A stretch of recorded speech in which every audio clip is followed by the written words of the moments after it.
Hello दोस्तों, मैं हूं सूर्यकांत, आपका उद्यान मित्र एंडलेस नेचर इस मेरे यूट्यूब चैनल में मैं आप सभी दोस्तों का फिर से स्वागत करता हूं। इस वीडियो में आज हम मुसेंडा की और एक वैरायटी, जिसे कॉमनली सफ़ेद मुसेंडा के नाम से जाना जाता है, उसके बारे में कुछ नई बातें जानने की कोशिश करेंगे।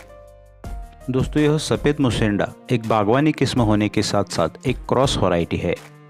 वैसे तो हमारे बागवानी में इन मुसेंडाज की कई अलग अलग प्रजातियाँ हमारे गार्डन में लगभग साल भर मतलब लंबे समय तक खिलने के कारण काफ़ी मशहूर और लोकप्रिय है, क्योंकि यह पौधे अलग अलग रंग संगति के साथ हमारे गार्डन को लगभग साल भर रंगीन बनाए रखते हैं।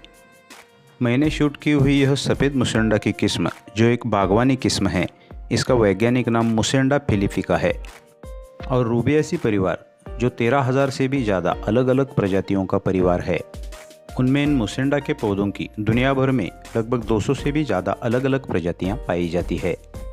साथ में इन मुसेंडा के पौधों पर खिलने वाले बाह्य दलों को या फिर इनके फॉलिएज पैटर्न को इनकी वैरायटी अनुसार अलग अलग उपनाम दिए गए हैं, जिसमें लाल, पीला, गुलाबी, सफ़ेद ऐसी कलर शेड्स आती हैं।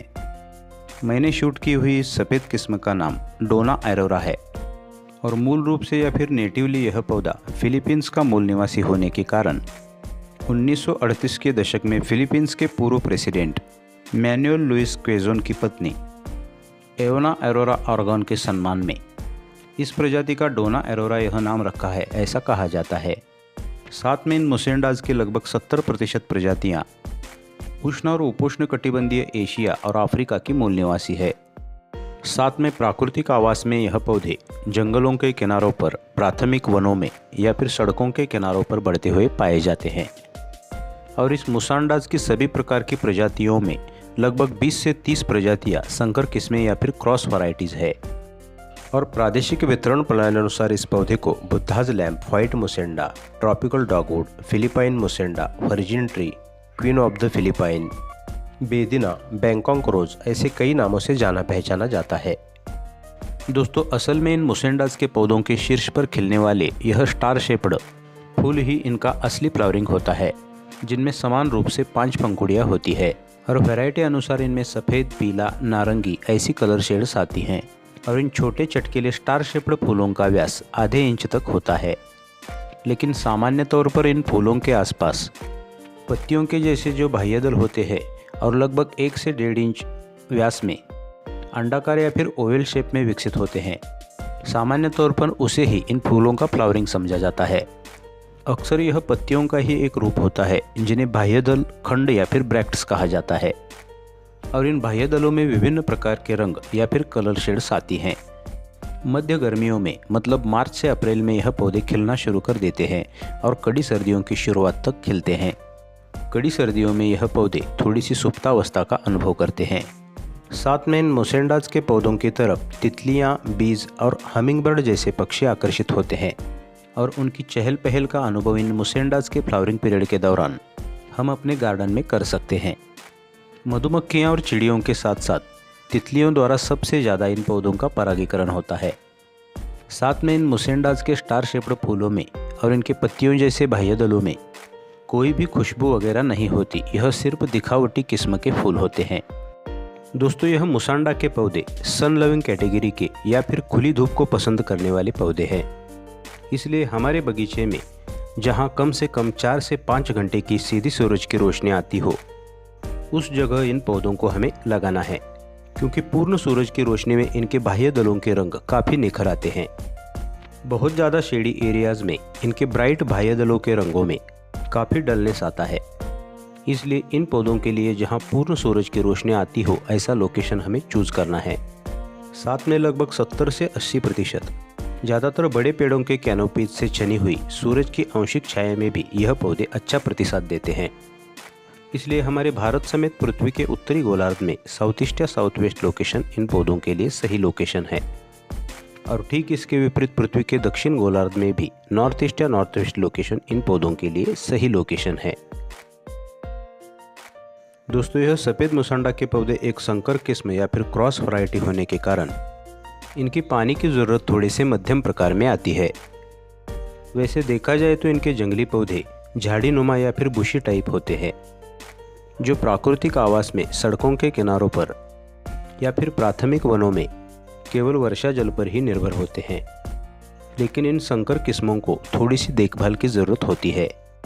इसलिए ज़रूरत अनुसार हमारे गार्डन के खुली ज़मीन में लगाए गए पौधों के साथ साथ पॉट्स या कंटेनरों में लगाए गए पौधों की मिट्टी की टॉप सॉइल सूखने के बाद हमें इन पौधों को पानी देना है।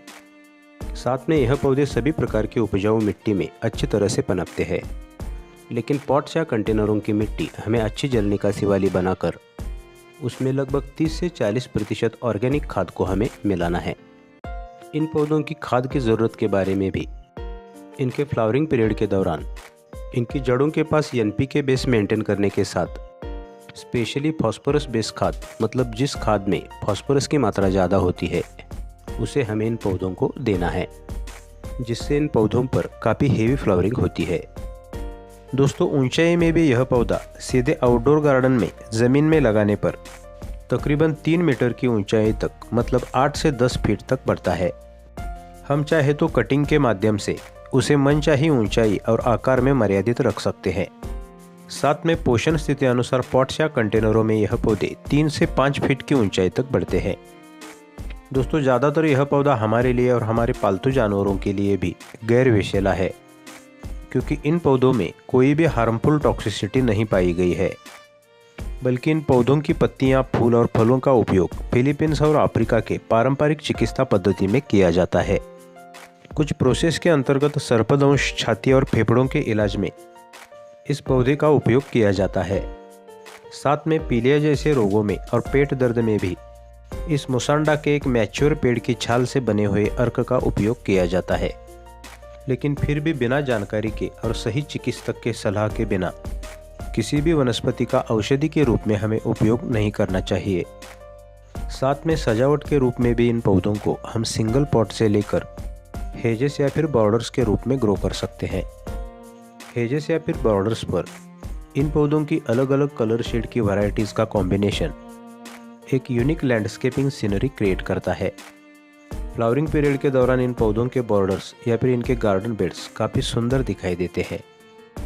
दोस्तों, यह सफ़ेद मुसंडा जो कि एक क्रॉस वैरायटी है, इसके एक मैच्योर पेड़ पर शायद ही फल लगते हैं और उनसे सीड्स डेवलप होते हैं, जिनके द्वारा इनके नए पौधे तैयार किए जा सकते हैं।